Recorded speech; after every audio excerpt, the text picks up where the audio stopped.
Hello అమ్మా. ఏనానా వేళకి తింటున్నావా? వేళకి పడుకుంటున్నాను కూడా. మంచి నిద్రలో ఉన్నానమ్మా. అదేంట్రా? ఇప్పుడు ఇండియాలో పగలు 12 అవుతే యుఎస్ లో రాత్రి 12 అయినట్టే కదమ్మా.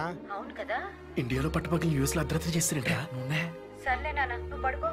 గుడ్ నైట్ అమ్మా. గుడ్ నైట్ నాన్న. మాతో సరదాగా 4 రోజులు ఎంజాయ్ చేయడానికి వచ్చిందని చెప్పి ఈ మేయర్ గొడవ ఏంట్రా? అమ్మతో యుఎస్ లో ఉన్నానని అబద్ధాలేంట్రా? అందరికీ ఊళ్ళో బంధువులుంటే మాకు ఊరంతా బంధువులే. నేను స్టడీస్ కంప్లీట్ చేసి యుఎస్ నుంచి తిరిగి వస్తుంటే నన్ను ఎంతో అభిమానించే మా ఊరికి పండగే పండగ. నమస్కారం అండి. బాగున్నారా? బాగున్నాం. అల్లుడు, ఊళ్ళో మా అమ్మాయికి ఎన్ని సంబంధాలు వచ్చినా నీ నిర్ణయం కోసమే ఆపు కూర్చున్నాం. ఏంటన్నా ఇదంతా? అందరూ వాళ్ళ కూతుర్లకు నిన్నే అడుగుతున్నారు. నీ పెళ్లి నీ ఇష్టమని చెప్పేశారు.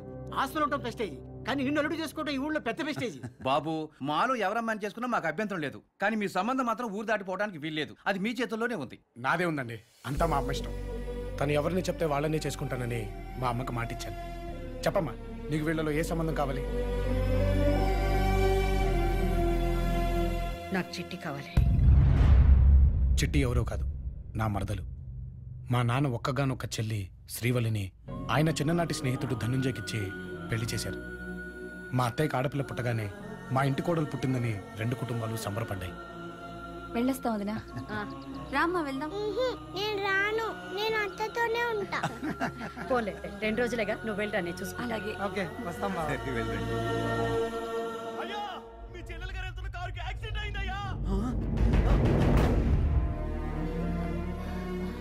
వదినా, తల్లి లేని నన్ను నీ కన్న కూతుర్లా చూసుకున్నావు. కాలం మారినా, మగాళ్ళ మనసులు మారినా నా కూతుర్ని నీ కోడల్ని చేసుకుంటావు కదా. చిట్టి పుట్టగానే నా ఇంటి కోడలదిగా. ఆ రోజు నుంచి చిట్టిని మా అమ్మ అత్తలా కాకుండా అమ్మలా పెంచింది.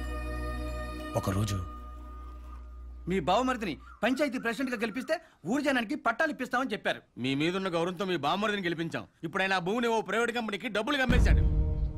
వ్యవసాయం చేసేవాడి కళ్ళు ఆకాశం వైపు చూస్తాయి, తప్పు చేసిన వాడి కళ్ళు నేలని చూస్తాయి. ఇక నువ్వు ప్రెసిడెంట్ పదవికి పనికిరావు. రాజీనామా చేయి.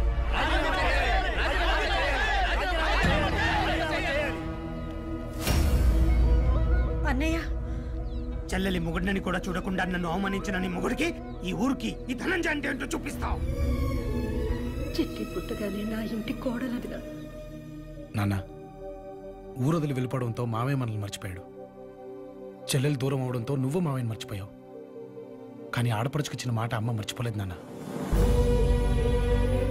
అమ్మ మాట వెనకాల ఉన్న అర్థం నువ్వే కదా నాన్న. మరి అమ్మని ఎందుకు అర్థం చేసుకోవట్లేదు? నన్ను మన్నించండి. నేను నా మేనకోడల్ని అడగడానికి వెళ్తున్నాను.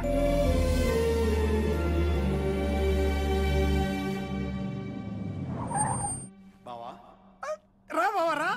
బావా, ఏంటి అద్భుతం, ఏమి నా అదృష్టం. ఫ్రెండ్స్, ఈయన బావగారు, మా ఊరికే పెద్ద బావగారు. వీళ్ళంతా కార్పొరేటర్స్. కూర్చోండి కూర్చోండి బావగారు, కూర్చోండి. చెప్పు బావా, ఏంటి విశేషం?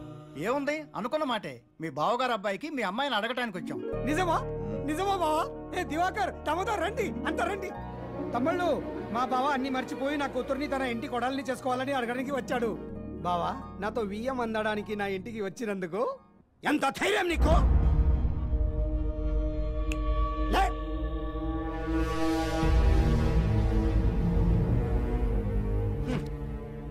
ఏమయ్యా రామచంద్రయ్య, ఊరి అందరి ముందు నన్ను అవమానించిన నువ్వు ఏ మొహం పెట్టుకుని నా ఇంటికి వచ్చావు? ఓ, కాబోయే నా మేయర్ పదవిని చూసా, లేక నిన్ను నీ ఊరి మొత్తాన్ని నిలబెట్టి కొనగలిగిన సంపదని చూసా? ఈ సిటీలో సెలబ్రిటీలో సైతం చేయందుకు లేని నా స్టేటస్ సింబల్ నా కూతురు. ఆ స్టేటస్ ముందు నీ స్టేటస్ ఎక్కడ? నా కాళ్ళ దగ్గర. ధనుంజయ్, మాటలు మర్యాదగా రాని. బెదిరింపులకు భయపడ్డానికి మీ ఊరి ధనంజయని కాదు, D brothers chairman would be mayor of Hyderabad. ఇక మీరు తలదించుకుని బయలుదేరచ్చు. ఆ మర్నాడే నేను పని మీద యుఎస్కి వెళ్తానన్న అబద్ధం చెప్పి ఇక్కడికి వచ్చాను. మా అమ్మ మాట నిలబడాలన్నా, మా నాన్నకు జరిగిన అవమానం మాసిపోవాలన్నా చిట్టి మా ఇంటి కోడలవ్వాలి. చెప్పరా, మాకు ఎలాగో నెక్స్ట్ ప్రాజెక్ట్ వచ్చే వరకు ఖాళీనే. నీ ప్రాజెక్ట్ సెట్ చేసేద్దాం. ఇప్పుడు ఏం చేద్దాం రా భయ్? తన కూతురునే తన స్టేటస్ గా ఫీల్ అవుతున్న నా మరదల్ని కలవాలి. చూడగానే అమ్మాయిలు ఒళ్ళో పడిపోతారని ఫీల్.